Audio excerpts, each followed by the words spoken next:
Hi everybody, it's Tara Green here, and of course it is election day in the US, and I've waited for the last minute specifically for a reason. I know everybody's heard a million different stories about this, and I've just kind of waited. So what I've been called to do is to look at Kamala Harris's chart and then Donald Trump's in what's called a composite chart, which is what's usually done if you're in a relationship and those two people become one. It's like a marriage chart. So you get to see this third entity, which is this one here is Kamala Harris with the U.S. You can see it says composite chart with U.S., American birth chart there. So it comes up to be this other entity, and you can see it. This one has 18 degrees of Pisces rising there, and it's got the transits, which I've set for the 6th just because this is Astro Dynasty I'm using here, and they're ahead in Europe. So this would be, the moon enters Capricorn 10:17 a.m. Eastern Standard Time on election day. So here's the planets here. Venus up there in the top of the chart. Midheaven is 16 Sag with Saturn at the top. This represents Kamala Harris being in politics. That's Sagittarius Saturn, a mature, older teacher, philosopher opposite Jupiter. So that's a pretty good aspect there. Jupiter opposite Saturn. The south node there is 15 Capricorn. The moon's at 27 Pisces, conjunct Chiron, the wounded healer in Aries. So there's some deep wound, some projection. Pisces is always about projection, fake news, deception, big oil, jails, mental illness, addictions. And she's projecting, if she becomes the president, she is projecting a whole story, a make-believe story, trying to deceive the people.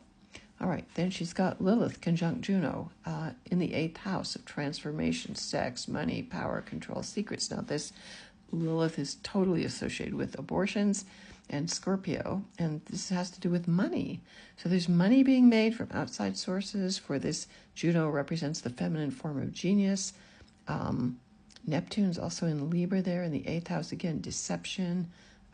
Pluto is the part of a big grand water trine there. Pluto ruling in Libra in the 9th house of politics. So again, this is about power, control, secrets, the underworld, manipulation, ruthlessness, right?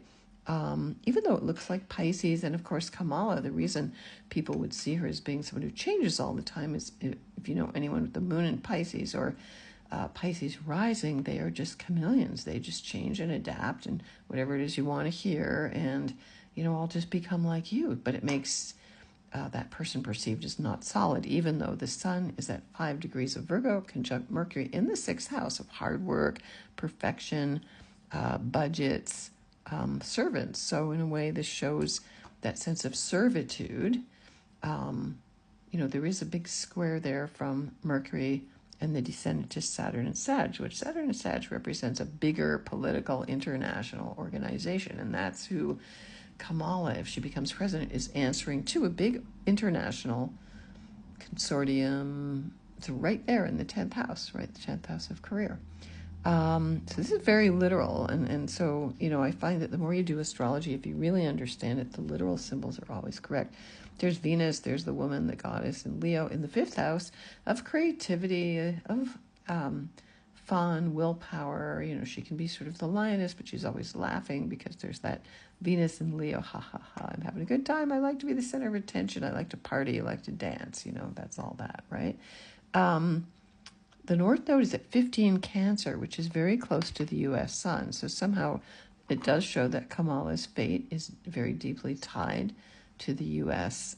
Sun, which is at 12 degrees of Cancer. There's Mars there as well. Mars conjunct Uranus in Cancer. So this is an unconventional woman, quite a driven woman. Mars in Cancer is not considered to be strong because Mars, as you know, Mars has been in Cancer for this last while, for a long time, and will return there, interestingly enough, when it turns retrograde. I believe it stops at 17 degrees Cancer, which is actually right on Kamala's North Node, actually, here. So that's kind of an interesting thing. So as for the transits on this day,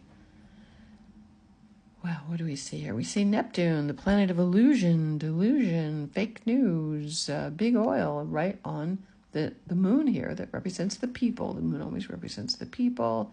It's very feminine, so that's Kamala. It's in the first house of her self-identity or America's self-identity if Kamala becomes president. Neptune, this is deception all over the place. Deception tied in with Pluto and Scorpio. It's about money, big money grabs, money control, and trining also Uranus and Mars there in Cancer. So again,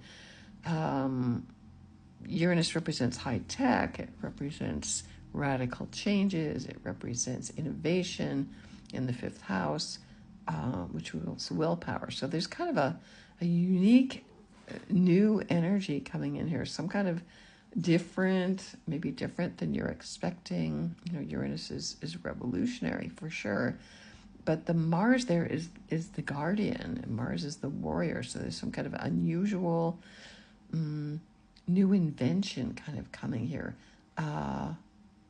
coming in a kind of a soft way, couched in a soft disguise. What's that famous walk softly and carry a big stick. It's kind of very much that energy, right? Or the wolf in sheep's clothing, or the sheep in wolf's clothing, one of those things. But anyway, very kind of feminine, but a lot of power hungry. Now, so Saturn's in the 12th house there. Saturn in the 12th house is always restrictions. Saturn is at 12 degrees of Pisces.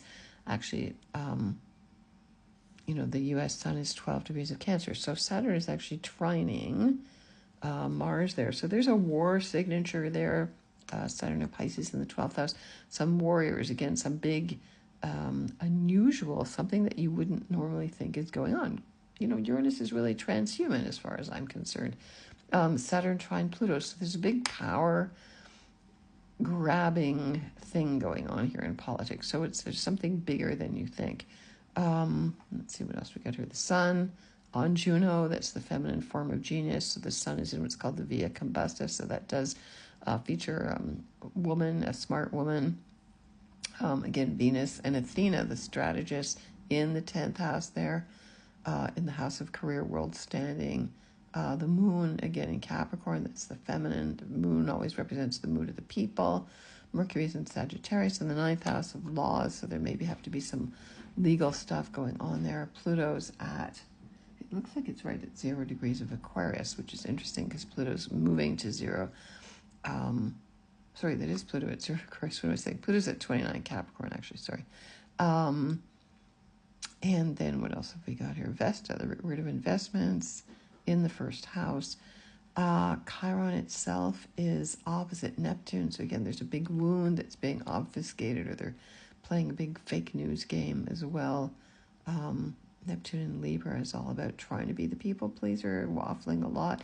Jupiter in Gemini at the bottom of the chart there. So, there's Jupiter in the 4th house there, sort of bringing the sense of division but opposite Saturn. So there's something kind of very uplifting politically about it, but there's also something very fishy going on here, okay? It does show a woman in power. Well, it is Kamala, so it's her being in power, but that Saturn in Pisces really bugs me there in the back. Saturn's squaring Saturn, squaring Jupiter, opposite Mercury there, so there's a big kind of mutable cross going on there. And Saturn is the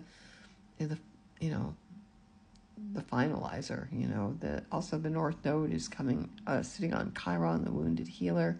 So there's some big wound there, going on for sure. All right, I'm going to finish up with Kamala Harris, and I'm going to get to Donald Trump.